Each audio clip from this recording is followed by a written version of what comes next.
Team SCA were the only all-female crew in the Volvo Ocean Race, the first for over a decade, and are the most successful ladies' team. They've just had one last race, the Fastnet, a 680-metre sprint around the British Isles, from a cow's start to Ireland, round the Fastnet Rock, and a finish at Plymouth. So how did they do in that? Well, we had a really good Fastnet. It was really light conditions, so we nicknamed it the Slow Net. And literally we floated across the Irish Sea, and then we picked up a weather front just before the Fastnet Rock. That came with lots of rain, but it came with breeze as well, and we had a really fast trip back home into Plymouth. But we stayed in the rain then, and then the delivery back to Portsmouth here was also in the rain. But it was good sailing at the end, and we enjoyed it. It was really nice to get the girls back together, like a little bit of a reunion, summer camp, and good to kind of get back on the racetrack again. But unfortunately, we were the only Volvo 65 racing, so I guess that puts us first in class. In the Round the World Volvo Ocean Race, Team SCA came third overall in port racing and also won leg 8 from Lisbon, Portugal to Lorient, France. The race finished in under 4 days in the teeth of a gale.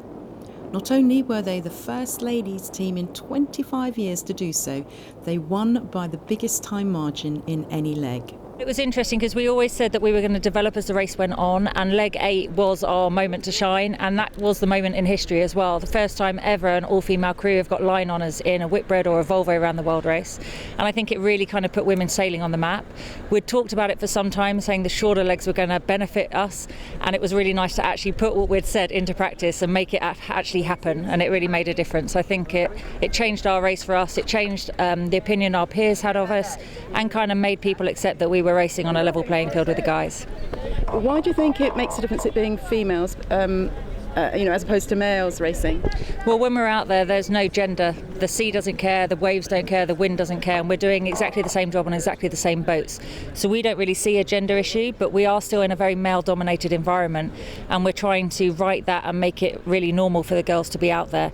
We've still got a little way to go, but we definitely are starting to change people's opinions.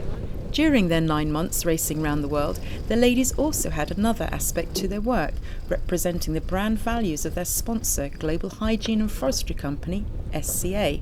We did quite a lot of different projects in educating girls in different countries about sort of feminine hygiene and also children, and specifically to do with sort of hand washing. SCA also have a project with the UN, so we were involved in that to do with water cleanliness. And we were also working with children on sustainability, so we planted quite a lot of trees with them and educating them on sustainability and our forests.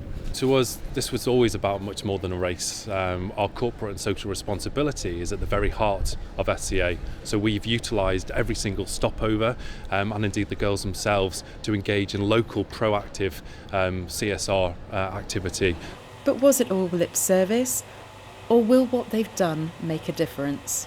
I hope what we've done has made a difference in a lot of ways. I mean, obviously the biggest focus has been to do with encouraging women, and we've had so much support around the world and so many different women. I mean, from very small girls to much older women.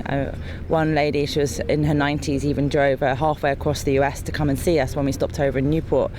So I've been amazed by how many women have been following us, and I really hope we have encouraged them, to do not just sailing, but whatever it is they want to take on in life, but encourage them to step up and do it. I think Team SCA has made a really big impact, started a huge momentum of women sailing, and I just hope that it continues and this momentum is capitalised on, and we see more female sailors out there, females just taking on whatever challenges they want to take on. This is Shan Robbins for Solent News Now.